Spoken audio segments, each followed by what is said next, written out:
Vigilance అధికారులు పట్టుకున్న నకిలీ సిగరెట్లు ఎవరివి అనే చర్చ సాగుతోంది. కోటి విలువైన నకిలీ సిగరెట్లను పట్టుకున్న అధికారులు చప్పుడు చేయకపోవడం విమర్శలకు తావిస్తోంది. గుట్టు చప్పుడు కాకుండా సాగిన ఈ దందా వెనుక ఉన్న నేతలెవరు? గతంలో గుట్కా వ్యాపారం చేసి దొరికిపోయిన వైసీపీ మాజీ ఎమ్మెల్యే పాత్ర ఉందా? కూటమి నేతల అండ లేకుండానే నకిలీ సిగరెట్ల వ్యాపారం సాగిందా? పాత్రధారులపై కేసులు పెట్టిన అధికారులు సూత్రధారుల్ని వదిలేశారా? What's the story?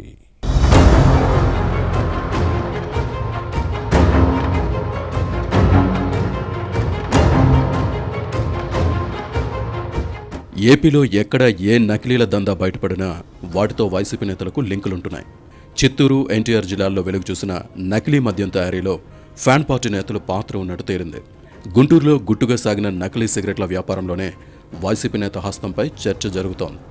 అధికారంలో ఉన్నప్పుడు అడ్డగోలుగా దందాలు చేసిన ఫ్యాన్ పార్టీ నేతలు ఇప్పుడు కూడా అదే విధానాన్ని కొనసాగించడంపై ఆశ్చర్యం వ్యక్తమవుతోంది. అయితే కూటమి నేతల అండ లేకుండా ఈ వ్యాపారం జరిగిందా అన్న అనుమానాలు లేకపోలేదు. గుంటూరు నకిలీకి అడ్డా అనే పేరుంది. గతంలో నాసిరకం విత్తనాలు, నకిలీ ఎరువులు, కల్తీ పురుగుమందులు, వినియోగ వస్తువుల దందా బయటపడగా ఇటీవల వివిధ బ్రాండ్ల నకిలీ సిగరెట్ల వ్యవహారం వెలుగుచూస్తుంది. ప్రభుత్వం ఏదైనా అడ్డదారుల్లో వ్యాపారం చేసే వరకు మాత్రం అడ్డుకట్టపడటం లేదు. అధికారుల సహకారంతో గుంటూరులో గుట్టుచప్పుడు కాకుండా జరిగిన నకిలీ సిగరెట్ల వ్యవహారం రట్టయింది. పాత గుంటూరు జాతీయ రహదారి పక్కన ఉన్న ఓ కమర్షియల్ కాంప్లెక్స్ గోదాంలో వీటిని నిల్వ చేసే క్రమంలో విజిలెన్స్ అండ్ ఎన్ఫోర్స్మెంట్ అధికారులు పట్టుకున్నారు. ₹1 కోటి విలువ చేసే నకిలీ సిగరెట్లు స్వాధీనం చేసుకున్నారు. ఐరన్ స్క్రాప్ ముసుగులో అక్రమంగా నకిలీ సిగరెట్ బాక్సులను తరలించే క్రమంలో విజిలెన్స్ అధికారులకు అడ్డంగా దొరికిపోయారు అక్రమార్కులు.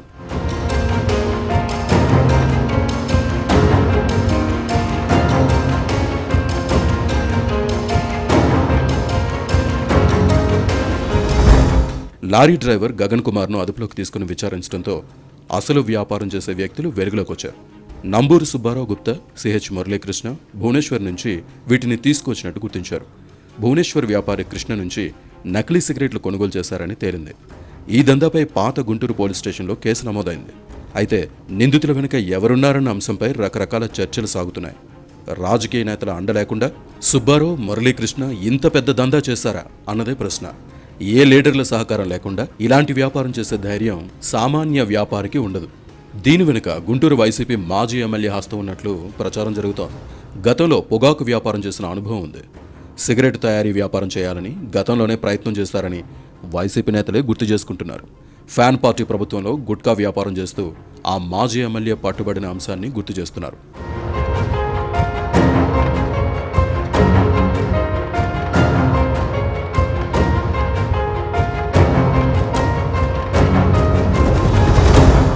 పైకి సుబ్బారావు గుప్తా, మురళీకృష్ణ పేర్లున్నప్పటికీ అసలు సూత్రధారి ఆ మాజీ ఎమ్మెల్యేనా అనే చర్చ గుంటూరు పొలిటికల్ సర్కిల్స్లో సాగుతోంది.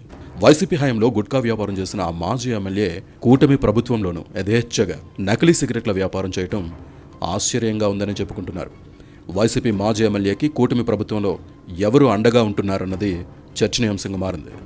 ఎన్డీఏ లీడర్ల సహకారం లేకుండా వైసీపీ నేత ఇంత భారీ స్థాయిలో నకిలీ సిగరెట్ల వ్యాపారం చేసే సాహసం చేయరన్న చర్చ సాగుతోంది. మరోవైపు ఈ నకిలీ సిగరెట్ల వ్యాపారం ఎప్పటి నుంచి జరుగుతోంది? ఇన్ని రోజులు అధికారులకు తెలియకుండానే ఇది సాగిందా అన్న అనుమానాలు వ్యక్తమవుతున్నాయి. అయితే నకిలీ సిగరెట్ల వ్యాపారానికి అండగా ఉన్న అధికారులు ఎవరో తేల్చే చర్యలు తీసుకోవాలని డిమాండ్ వస్తోంది. ఇదే సమయంలో వైసీపీ మాజీ ఎమ్మెల్యే అక్రమాలకు సహకరించారని అనుమానిస్తున్న కూటమి నేతలు ఎవరో ప్రభుత్వ పెద్దలు నిగ్గు తేల్చాలి. మరి కూటమి పాలకులు ఈ అంశంపై దృష్టి పెడతారా లేక లైట్ తీసుకుని వదిలేస్తారా అన్నది చూడాలి.